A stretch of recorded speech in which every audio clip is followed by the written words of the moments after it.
On va terminer, Daniel, avec Biomérieux et l'entreprise de biotechnologie qui esquisse un changement de tendance avec 5,5% de gains en une semaine, mais près de 30% de pertes boursières depuis le 1er janvier. Alors, Biomérieux est également extrêmement intéressante sur le plan technique et on a vraiment des niveaux qui sont extrêmement propres. Alors, on a depuis, depuis le début de l'année jusqu'au début de l'été, Biomérieux évoluait dans un range, en gros entre 80, 82 euros et 100 euros. Et de ce range, les cours ont réussi à s'extirper vers le haut, fin juin, début juillet, pour aller vers 109 euros, qui a été véritablement le maximum. Et à partir de là, eh bien, une tendance baissière s'est mise en place, qui a amené les cours de 109 euros vers 78, ce qui fait une perte qui est pas très loin de 30%.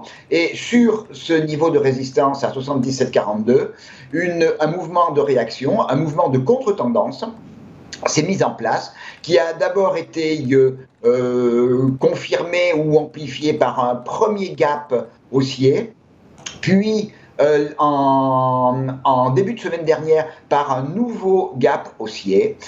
On a également, la semaine dernière, franchi un niveau extrêmement important à 85,24 euros.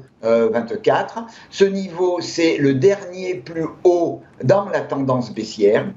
Ce qui veut dire que le mouvement qui a été initié au début du mois d'août baissier est actuellement invalidé. J'ai également mis les retracements de Fibonacci du dernier, dans cette tendance baissière, du dernier mouvement très impulsif qui a commencé fin août. Et on voit qu'on est en train de venir au contact du premier niveau important de retracement qui est le 38,2. On l'a testé sans succès en début de semaine dernière. On a clôturé très proche à la fin de la semaine dernière. Ce niveau est à 88,90 euros.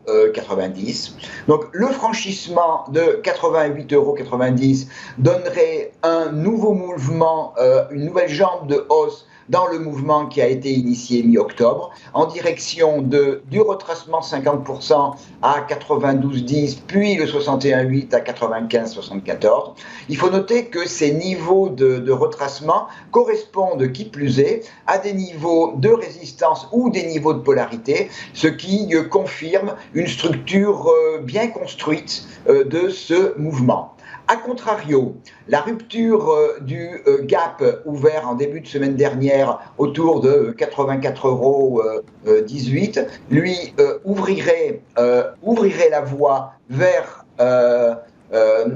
relancerait la dynamique baissière de l'ensemble et invaliderait ce mouvement de rebond.